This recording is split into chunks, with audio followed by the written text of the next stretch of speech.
Arkadaşlar iştah merkezi beyindedir arkadaşlar. Beyinde hipotalamusta iştah merkezi. Bir de kalemimi açarsam anlatacağım. Evet, açtım.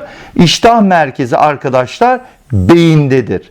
Şurayı beyin olarak düşünelim. Bu iştah merkezi hipotalamustadır arkadaşlar.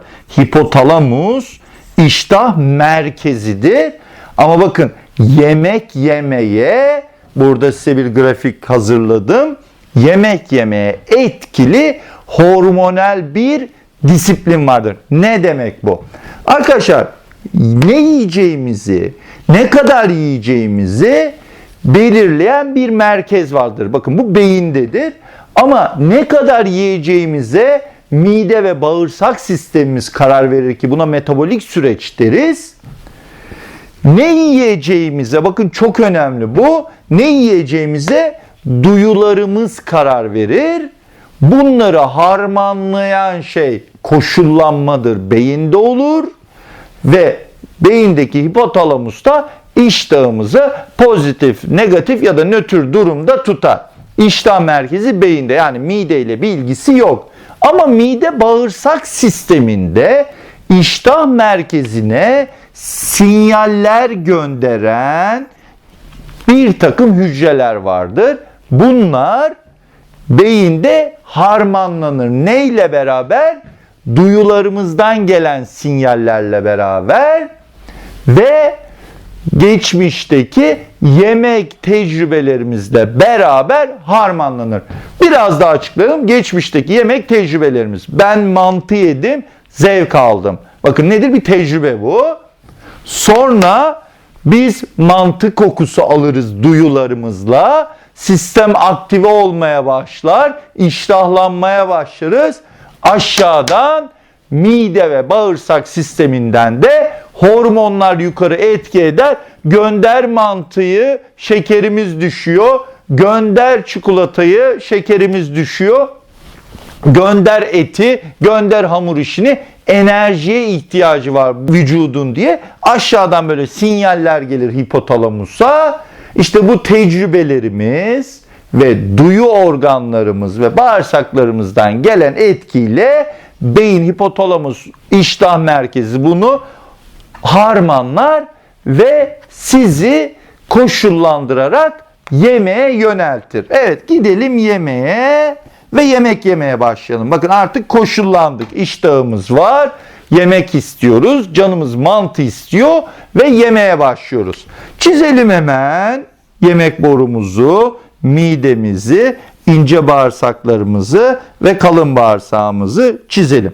Şimdi demin dediğimiz bu mide bağırsak sisteminden yukarı gelen iştah etki eden hormonlar, iştah ve tokluğa etki eden hormonlar, bakın arkadaşlar ağzımızın içinden, ağız mukozasından yemek borusu, mide ve ince bağırsağın sonuna kadar var bu hormonal etki arkadaşlar. Yani sadece midede değil.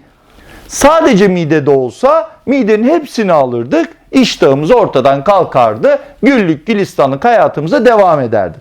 Baş kısımdaki hormonlar genelde iştah üzerine etki ederken, ne demek baş kısımdaki hormonlar arkadaşlar? Midenin ağız, mide ve ince bağırsağın baş kısmı, ince bağırsağın son kısmındaki hormonlarda, yani şuradan itibaren gelen hormonlarda genelde şeker ve tokluk mekanizması üzerine etki eder. Yani biz yemekleri diyetisyenlerimizin söylediği gibi normal olarak yavaş yavaş yersek yemekler daha midemizi doldurmadan ince bağırsağın orta kısmına geçer ve bizim tokluk sistemimiz aktive olur. Burayı anladık. O zaman nedir? İnce bağırsakların üst kısmı genelde iştahla ilgiliyken ince bağırsakların alt kısmı genelde şeker regülasyonu ve toklukla ilişkili ve bunlar yemekle karşılaştığımız zaman aktive oluyor. Biz mide küçülttüğümüz zaman iştahımız azalıyor. Niye? Total iştah hormonu miktarımız azalmış oluyor. Ama bakın sıfırlanmıyor. Sadece azalmış oluyor. Dolaylı olarak iştahımızda geçici bir azalma oluyor. Ama bakın tokluk ve şeker üzerine bu ameliyatlar hiçbir şey yapmıyor. Eğer siz hastayı daha önce tok hissetmesini ve şekerinin iniş çıkışlarının olmasını istemiyorsanız yemekleri ne yapıyorsunuz? Hızlıca buraya taşıyıcı ameliyatlar yapıyoruz. Ne yapıyoruz? Bypasslar yapıyoruz. Alıyoruz bu son kısımları arkadaşlar. Baş kısma getiriyoruz ki bu hormonlar bir an önce aktive olsun diye. Bunun bir örneğini yapabilirsiniz ameliyat olmamış arkadaşlarımız. 10 tane baklava alın arkadaşlar. Boş bir midenize 10 tane baklavayı 5 dakika içinde doldurabilirsiniz. Ama 10 tane baklavayı 1 saatte yemeye çalıştığınız zaman 6. 7. baklavada şeker artık bu son kısma ulaştığı için kesilirsiniz. Ağız tadınız değişir ve karbonhidrattan, baklavadan uzaklaşırsınız. İşte biz de metabolik cerrahi ameliyatlarında bu son kısma şekeri hızlıca götürerek bağırsaklarınızı kullanarak karbonhidratlardan uzaklaşmasını amaçlıyoruz.